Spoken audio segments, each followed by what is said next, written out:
Merry Christmas! Ho, ho, ho! And Happy New Year. So, I just want to make a quick video.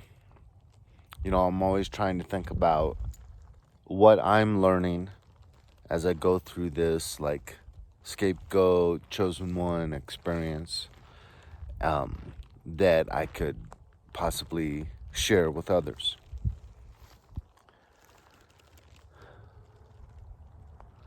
So, there's a lot of ups and downs, hills and valleys with this finding out that you're the scapegoat, the black sheep, and then, taking whatever steps you took. And then from that, seeing how that panned out, taking future steps until most of you are like me, you probably went no contact. And there's a lot to be said for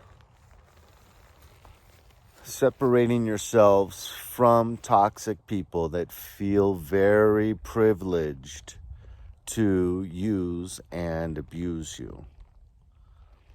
When it becomes clear in your mind that that is the case, really out of self-love, one of the most primal instincts we have is self-preservation.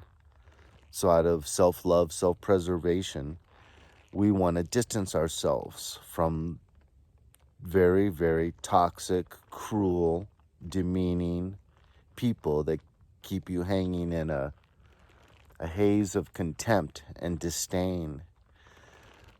It's not good for your health. It's not good for your psychology. And when you get out alone to places like this, that's kind of what empaths and chosen ones really enjoy, because all the chaos, all the clatter, all the thinking, do I fit in? I shouldn't have wore this. I knew I shouldn't have wore that. Whatever your thoughts might be that are just so secular, worldly, superficial, basically a waste of time compared to being up here in Mother Nature.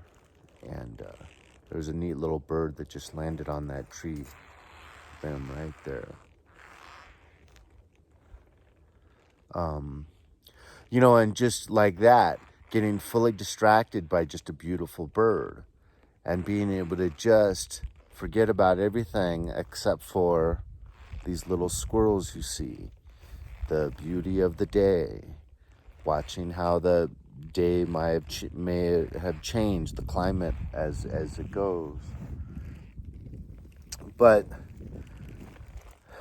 as we go through some of the low points, some of the valleys, we can get educated enough that we can kind of see them coming and kind of do a few things to safeguard ourselves.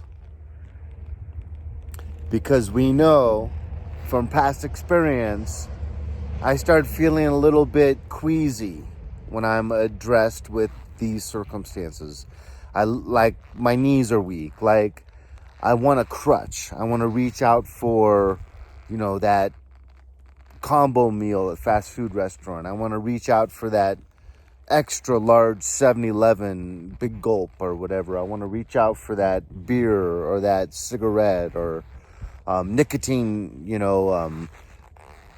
tobacco-less nicotine pouches or whatever you might go to, because that when you come up against these, you feel insecure. It knocks you a little bit off of your kilter, your balance.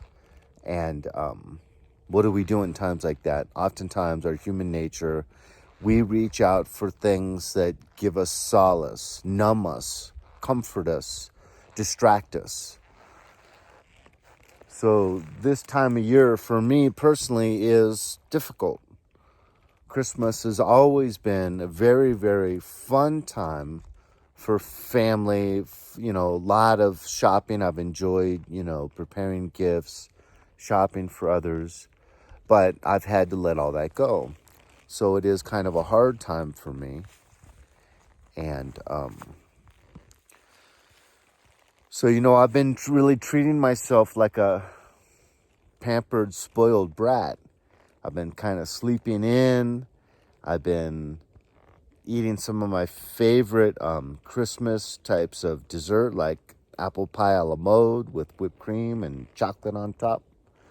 You know, taking a few long baths where I shave my head, take my time instead of rushing to shave my head.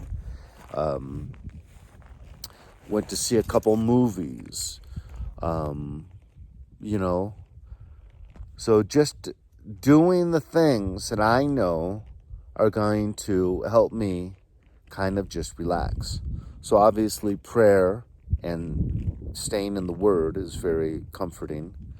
But, you know, that kind of goes without saying. I'm kind of addressing today how we can use some of those very tangible physical items like a long hot bath or a very, very funny movie from our past, maybe 20 years old that we love, that you can just watch on YouTube or something.